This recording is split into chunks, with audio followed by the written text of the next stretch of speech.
ஏம்மா இப்படி இருக்கிற? போயிடுச்சு என் பிள்ளை போயிட்டேன். அதெல்லாம் எங்கேயும் போக மாட்டேன், வருவேன், கண்டிப்பாக வருவேன். வேறு ஒன்றும் இல்லைங்க ஃப்ரெண்ட்ஸ். நேற்று எப்பயுமே கார்த்திகை கிருத்தியல் கோயிலுக்கு போவேன். பழனி போயிட்டேன். 2 மணி ஆயிடுச்சுன்னா வேலையை விட்டு வந்துடுவேன். வந்தோடனே கதவை திறந்தேன்னா எங்கே இருந்தாலும் ஓடியாந்துருவேன். அந்த எங்கள் வீட்டில் ஒரு நாய்க்குட்டி வளர்க்குறேன்ல அவன் வந்தோடனே நான் தூங்குவேன். அவன் அங்கே பக்கத்துலேயே தலைமாட்டுக்கு மேலே படுத்து தூங்குவேன். இன்றைக்கி என்னடான்னா எப்போ போனேன்னே தெரில. என் பிள்ளை 4 மணி வரைக்கும் பார்த்துருக்காங்க. 4 மணி வரைக்கும் இங்கே பார்த்துருக்குறாங்க காலனியில். அவனை பார்த்துருக்காக விளாண்டுக்கிட்டே இருந்திருக்கேன். 4 மணிக்கு மேலே நம்ம அம்மாவை காணோம். எப்பயுமே வேனை விட்டுட்டேன்னா என் கூடவே வருவேன் நடந்து வந்து என்னை மில்லுக்குள்ளே டிபார்ட்மெண்ட்டுக்குள்ளே விட்டுட்டு அதுக்கப்புறம் வீட்டுக்கு வந்துடுவேன். ஒரு வேளை அம்மாவை காணோம்னு தேடி மில்லுக்குள்ளேலாம் போய் நீ தலைஞ்சிருக்கிறியான்.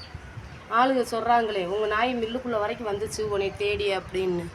பிள்ளை இருட்டில் தெற்கு தசு தெரியாமல் எங்கிட்டு போனேன்னு தெரில. என் பிள்ளை எப்போ போனேன்னு தெரில, எப்போ வருவேன்னு தெரில.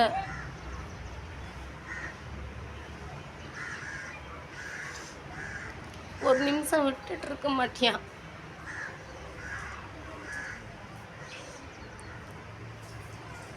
எல்லாரும் சொல்கிறாங்க வந்துடும் அழுகாத அழுகாத அப்படின்றாங்க.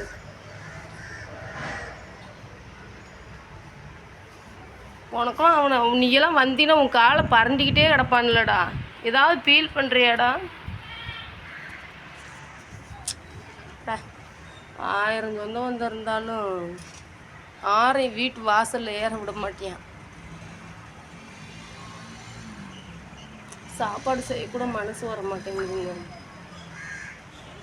என் பிள்ளை என்னை தேடி போய் தான் எந்த பக்கம் போனேன்னு தெரில. நான் போகிறவங்க வர்றவங்க எல்லாத்துட்டையும் பைத்தியக்காரி மாதிரி சொல்லிகிட்டு இருக்கேன். எப்படியும் இதை மில்லில் வேலை பார்க்குறவங்க பார்ப்பீங்க, கண்டிப்பாக பார்ப்பீங்க. எங்கனையாவது பார்த்தீங்கன்னா ஃபோன் போட்டு சொல்லுங்கப்பா.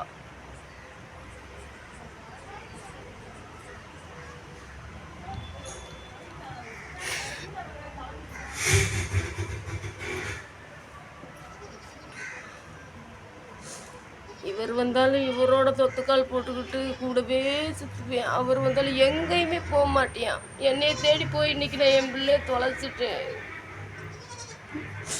வீட்டுக்கு வந்துட்டாலும் போயிருக்கணும். வேலை விட்டோன்னே அப்படியே போனதுனால எங்கே போனேன்ட்டே தெரியல.